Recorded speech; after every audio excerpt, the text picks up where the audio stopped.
Netanyahu ने Hungary और check Republic जाने का अपना प्रोग्राम अचानक कैंसिल कर दिया है। क्यों कर दिया है, ये एक बड़ी घटना है। उधर हिजबुल्लाह ने एक नया वीडियो जारी किया है और उस वीडियो के जारी करने के बाद इजराइल के माथे की जो शिकन है, जो चिंताएं हैं, वो और ज्यादा बढ़ गई हैं।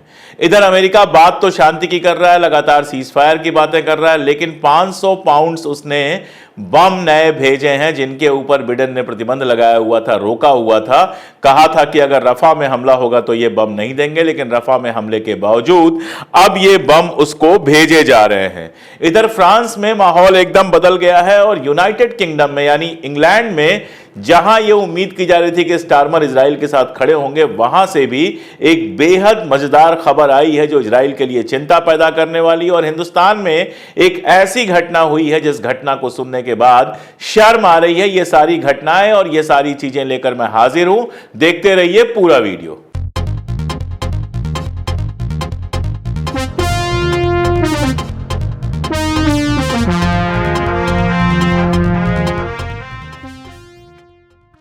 नमस्कार, मैं अशोक कुमार पांडे, स्वागत है आपका टीसीएच पर और हाजिर हूं फलस्तीन इजराइल के बहाने सारी दुनिया के नए अपडेट्स लेकर। लेकिन सबसे पहले शुरुआत अपने भारत, अपने हिंदुस्तान से। हिंदुस्तान की जो घोषित पॉलिसी है, जो गवर्नमेंट ऑफ इंडिया की पॉलिसी है, उसमें फलस्तीन को मान्यता दी गई है। यानी फलस्तीन को जो मुल्क अलग देश मानते हैं, अलग मुल्क मानते हैं, आजाद मुल्क मानते हैं, उनमें हिंदुस्तान शामिल है नंबर 1। नंबर 2, हिंदुस्तान ने हमेशा यूनाइटेड नेशंस के अंदर जो वोटिंग की है, या तो फलस्तीन के फेवर में की है या फिर एब्सटेन कर गए हैं, बाहर निकल गए हैं। अभी तक फिलहाल इजराइल के समर्थन में कोई वोटिंग नहीं हुई है। आपको याद होगा यूनाइटेड नेशंस में एक प्रस्ताव आया था, जनरल बॉडी में एक प्रस्ताव आया था कि इजराइल जो अपनी बस्तियां, इलीगल बस्तियां बसा रहा है, फलस्तीनियों को उजाड़ रहा है, उसके खिलाफ एक प्रस्ताव आया था और हिंदुस्तान ने उसके समर्थन में वोट दिया था। लेकिन हालत यह है कि भदोही एक जगह है, उत्तर प्रदेश में भदोही एक जगह है जो यूपी और आसपास के लोग होंगे वो जानते होंगे। वहां पर मुहर्रम का एक जुलूस निकला और उस जुलूस में फलस्तीन का झंडा भी फहराया गया। अब जिन लोगों ने फलस्तीन का झंडा फहराया उनके खिलाफ एफआईआर दर्ज कर ली गई है। आप सोचिए, दिल्ली के अंदर, देश के अंदर पता नहीं कितनी बार ऐसे जुलूस निकले हैं जिसमें इजराइल का झंडा रहा है, सपोर्ट इजराइल का रहा है, वी आर विद इजराइल करके, स्टैंड विद इजराइल करके दुनिया भर की पोस्ट लिखी गई हैं।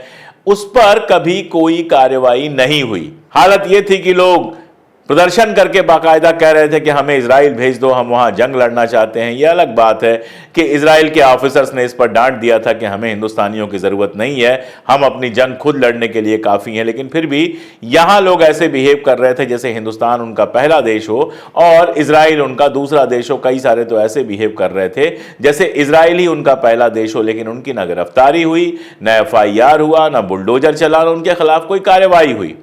लेकिन हिंदुस्तान में अगर आप फलस्तीन की बात करते हैं, जो गवर्नमेंट ऑफ इंडिया की पॉलिसी के हिसाब से, कोई गवर्नमेंट ऑफ इंडिया की पॉलिसी के खिलाफ नहीं है वो, अगर आप फलस्तीन का झंडा फहराते हैं या वैसी अगर संसद के अंदर जय फलस्तीन कह देते हैं, जय पैलेस्टाइन कह देते हैं, तो हंगामा मच जाता है। इसकी क्या वजह है? इस्लामोफोबिया के अलावा इसकी क्या वजह हो सकती है, मेरे कम से कम समझ में नहीं आता है। उत्तर प्रदेश सरकार जो है वो किस कानून के तहत गिरफ्तार कर रही है उन लोगों को जो फलस्तीन का झंडा फहरा रहे हैं, ये भी मेरे समझ में नहीं आता। और खास तौर से तब जब अमेरिका से लेकर इंग्लैंड, फ्रांस, जर्मनी और दुनिया भर में, जापान ले लीजिए, जितने चाहे मुल्कों का नाम आप ले लीजिए, दुनिया भर में न केवल फलस्तीन के झंडे फहराए जा रहे हैं बल्कि फलस्तीन के साथ खड़े होने की पूरी कोशिश की जा रही है। यही प्रेशर था, ये वजह थी जिसने एक बड़ा रोल निभाया इंग्लैंड में ऋषि सुनक को सत्ता से बाहर करने का, और जो अमेरिका में लगातार दबाव बनाया हुआ है जो बाइडेन के ऊपर कि उनकी रेटिंग लगातार घट रही है, उसकी एक वजह यह है कि वो इजराइल को खुला समर्थन कर रहे हैं। लेकिन इन सब के बावजूद हिंदुस्तान में ऐसे लोगों के साथ ऐसा बिहेवियर क्यों हो रहा है, यह समझ से बाहर है। पुलिस को इस तरह के केसेस नहीं दर्ज करने चाहिए। वो किसी के यहां लूटने पाटने नहीं गए थे। वो अगर फलस्तीन को सपोर्ट कर रहे हैं तो इसमें कोई अपराध जैसा मामला नहीं है। ये कोई, मुझे नहीं लगता कि कानूनन ये कोई गलत चीज है। खैर, मजेदार एक और खबर आई है इजराइल से, और ये खबर इजराइल के अखबारों ने भी छापी है। टाइम्स ऑफ इजराइल ने छापी है, जेरूसलम पोस्ट ने छापी है, और भी अखबारों ने छापी है, और दुनिया भर के अखबारों ने तो छापी ही है। खबर यह है कि नेतन्याहू जा रहे थे अमेरिका, जाने वाले हैं अमेरिका, और प्लान यह था कि वो ले ओवर लेंगे, रुकेंगे हंगरी में, वहां के प्रधानमंत्री से मुलाकात करेंगे, और चेक रिपब्लिक में वहां के प्रधानमंत्री से मिलेंगे। नॉर्मल सी बात है, जब भी कोई प्रधानमंत्री निकलता है, जब भी कोई राष्ट्राध्यक्ष निकलता है, तो वो ढेर सारे राष्ट्राध्यक्षों से मुलाकात का प्लान बनाता है। लेकिन अचानक ये फैसला हुआ कि ये दोनों जो हार्ट्स हैं इनके, वो कैंसिल कर दिए जाएं, और इजराइल से डायरेक्ट यूएस से डायरेक्ट अमेरिका जाएंगे अब बेंजामिन नेतन्याहू। इसकी वजह भी बहुत मजेदार है। वजह है जो मैं आपको बहुत पहले बता चुका हूं। जो लोग नए जुड़ रहे हैं, जो पहली बार फलस्तीन पे मेरा वीडियो मेरे चैनल पे देख रहे हैं, उनके लिए बता दूं, प्लेलिस्ट जो हमारी है इजराइल की, उसका लिंक मैंने डिस्क्रिप्शन में दे दिया है। मैंने लगातार वार शुरू होने से लेकर और अब तक लगातार इजराइल फलस्तीन को कवर किया है, और मैं ये शायद थोड़े गर्व के साथ कह सकता हूं, थोड़े गुरूर के साथ कह सकता हूं कि मुझे नहीं लगता कि हिंदुस्तान में कम से कम किसी ने इजराइल फलस्तीन मुद्दे को इतना कवर किया है जितना मैंने कवर किया है। पिछली बार जो वीडियो मैंने लगाया था उसमें किसी ने कमेंट किया था कि इजराइल और फलस्तीन का इतिहास भी बता दीजिए। मैंने शुरुआती इतिहास से की थी वो वीडियो, उस वीडियो का यहां पर आप थंबनेल देख पा रहे होंगे। आपको जब प्लेलिस्ट में जाएंगे तो ये वीडियो मिल जाएगा। इस वीडियो में मैंने फलस्तीन और इजराइल का पूरा इतिहास, पूरी जंग का इतिहास जो है बताया था, सारा कुछ खोलकर रख दिया था। तो जितना कुछ आप देखना चाहें, पुराना देखना चाहें, जाकर देख सकते हैं। फिलहाल ये कि आईसीसी, इंटरनेशनल क्रिमिनल कोर्ट, उसके बारे में मैंने बात की थी कि वो बहुत जल्द जारी करने वाला है, वारंट जारी करने वाला है नेतन्याहू के खिलाफ। अब यह मामला गरमाया हुआ है। अमेरिका लगातार ये दबाव डाल रहा है। जॉर्ज क्लूनी है वहां पर, डेमोक्रेटिक पार्टी के सपोर्टर हैं, उनकी पत्नी आईसीसी की मेंबर हैं, और वो उस टीम में थी जिसने ये सारा कुछ जारी किया, ये सारा कुछ रिकमेंड किया कि उनके खिलाफ, नेतन्याहू के खिलाफ वारंट जारी होना चाहिए। तो अब जॉर्ज क्लूनी के थ्रू दबाव बनाने की कोशिश की जा रही है, और लोगों के थ्रू दबाव बनाने की कोशिश की जा रही है कि यह वारंट जारी ना हो। मैंने तब भी लिखा था तो बहुत सारे लोगों ने कहा था कि आप हवाई बातें करते हैं।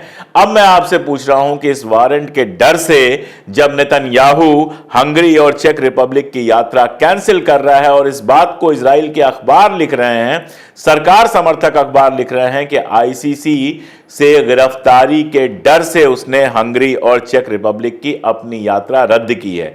यानी उसे डर है कि अगर वो गया, आईसीसी ने वारंट जारी कर दिया, तो हंगरी या चेक रिपब्लिक में वो गिरफ्तार हो सकता है। दरअसल इस रिमांड का मतलब ही यही है कि दुनिया के किसी भी ऐसे मुल्क में जो यूएन से जुड़ा हुआ है, जो यूएन का मेंबर है, इस आदमी को, नेतन्याहू को, वार क्राइम्स में गिरफ्तार किया जा सकता है। नेतन्याहू के साथ गैलेंट पर भी आना है, और साथ में हमास के लोगों पर भी ये वारंट आने की बात है। और यह खबर अभी खत्म नहीं हुई है, यह बात अभी खत्म नहीं हुई है। अभी वो सर पे खतरा मंडरा रहा है कि कभी भी वारंट जारी हो सकता है। यह वारंट अगर जारी होता है तो डिप्लोमेटिक पोजीशन इजराइल की बहुत खराब हो जाएगी। दुनिया के दूसरे मुल्कों में, दीगर मुल्कों में जाना उसका मुश्किल हो जाएगा, और साथ साथ में एक बड़ी बात यह होगी कि इजराइल के अंदर प्रेशर पड़ेगा और ज्यादा उसको हटाने के लिए। अभी की मैं बात बताऊं तो अभी एक रीसेंट वहां पे पोल हुआ, और उस पोल में पाया गया कि ज्यादातर जो इजरायली हैं वो ये चाहते हैं कि जल्दी से जल्दी युद्ध विराम हो, सीज फायर हो, जंगबंदी हो,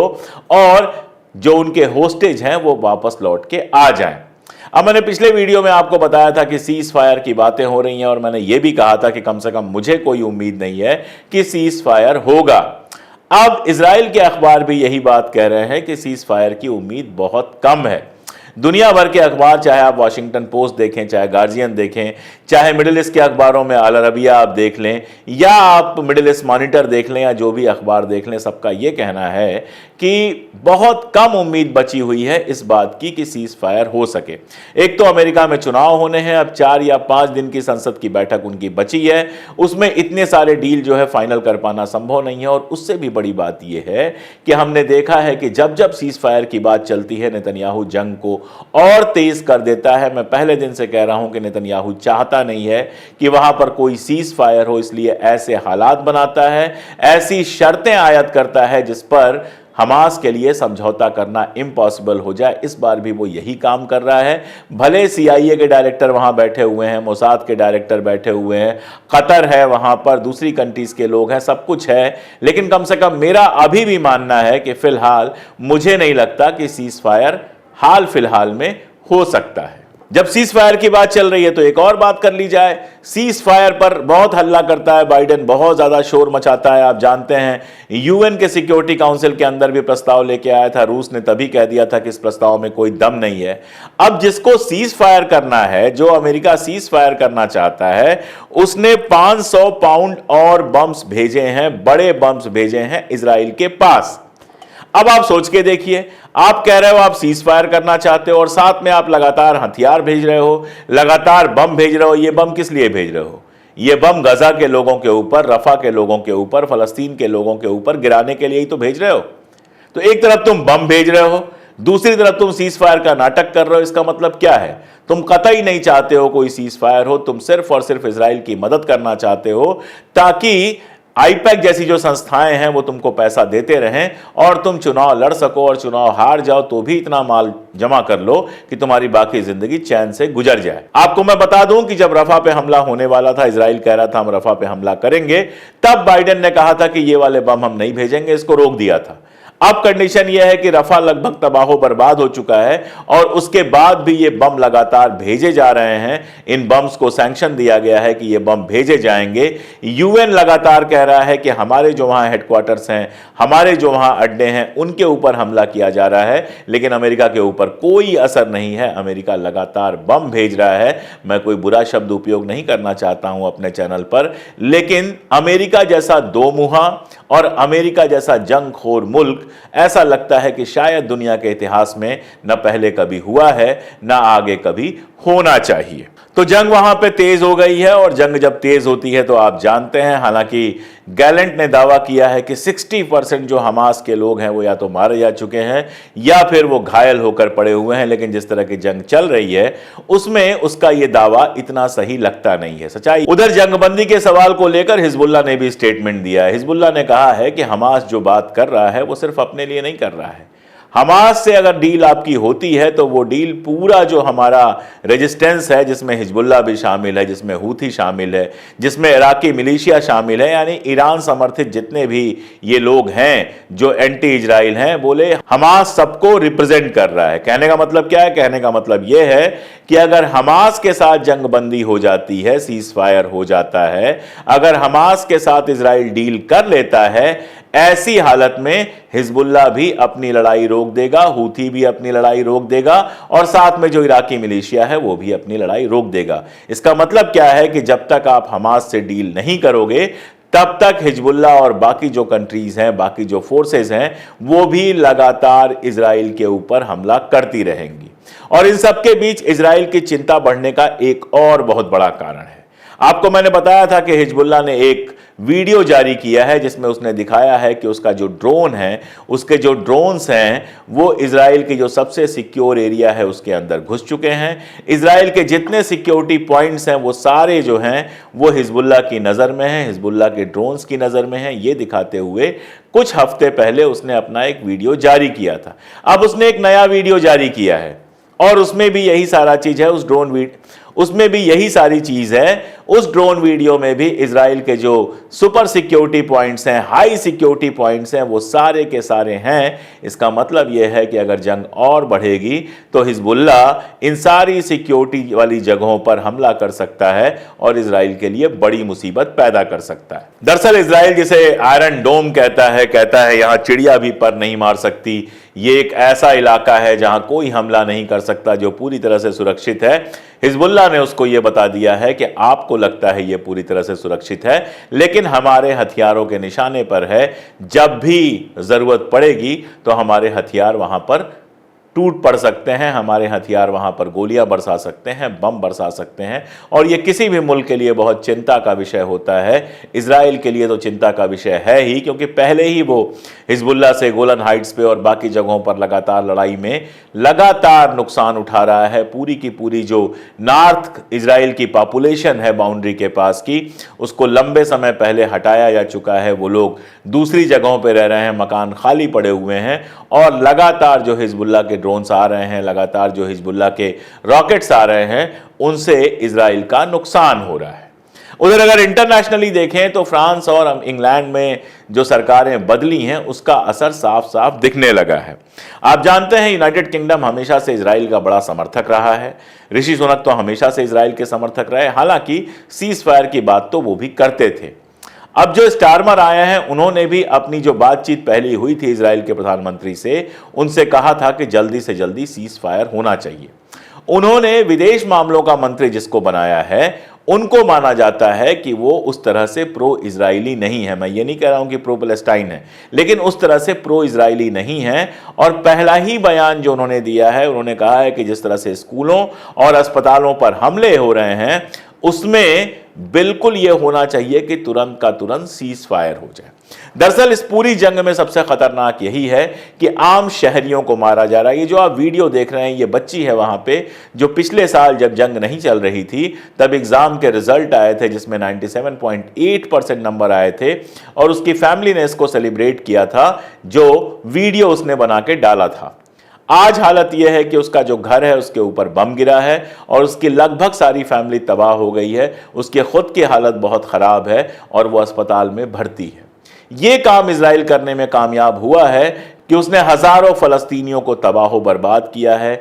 बच्चे मारे गए हैं, बूढ़े मारे गए हैं, औरतें मारी गई हैं। आसमान की जो ताकत है, अमेरिका से उधार में मिली जो आसमान की ताकत है, उससे उसने बम बरसा के फलस्तीन को तबाह जरूर किया है, लेकिन न तो वो हमास को तबाह कर पाया है, और ये बात बार बार याद रखने वाली है, और न ही अपने किसी भी अगवा किए हुए आदमी को वापस ले आया है।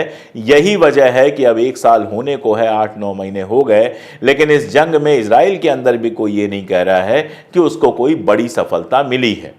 फ्रांस में जो बदलाव आया है वो तो बेहद परेशान करने वाला इजराइल के लिए। फ्रांस में जो लेफ्ट विंग जीता है वो तो वैसे ही प्रो पैलेस्टाइन है, और मैक्रा जो अभी तक कुछ खास नहीं कहते थे, उनका एक बयान आया है जिस बयान में उनका कहना है कि इजराइल ने जिस तरह से हमारे यहाँ इलेक्शंस में इंटरफियर किया, हमारे अंदरूनी मामलों में इंटरफियर किया, वो बहुत गलत है। तो हवा जिस तरह से बदली है, बहुत सारे लोगों की आवाज बदल गई है। तो ये है आज की अपडेट्स। लगातार चीजें वहां बदल रही हैं, लगातार चीजें हो रही हैं। अगर आईसीसी जारी करता है, अगर आईसीसी वारंट जारी करता है नेतन्याहू के खिलाफ, तो ये एक बहुत बड़ी खबर होगी। उसको रोकने के लिए अमेरिका ने जान लगा दी है। अब आगे क्या होता है, हिजबुल्लाह की थ्रेट कैसे बढ़ती है, सीज फायर की क्या जरा सी भी उम्मीद बची है, और ब्रिटेन और फ्रांस में सरकारों के बदलने से इजराइल और कितना अकेला पड़ा है, इन सब पर मैं निगाह बना के रखूंगा, और जैसे ही कोई नई अपडेट होगी उसको लेकर आपके बीच में हाजिर होऊंगा। आपसे यह अपील कि जुड़े रहिए हमारे साथ, हमारे वीडियोस को दूर तक पहुंचाने में मदद कीजिए।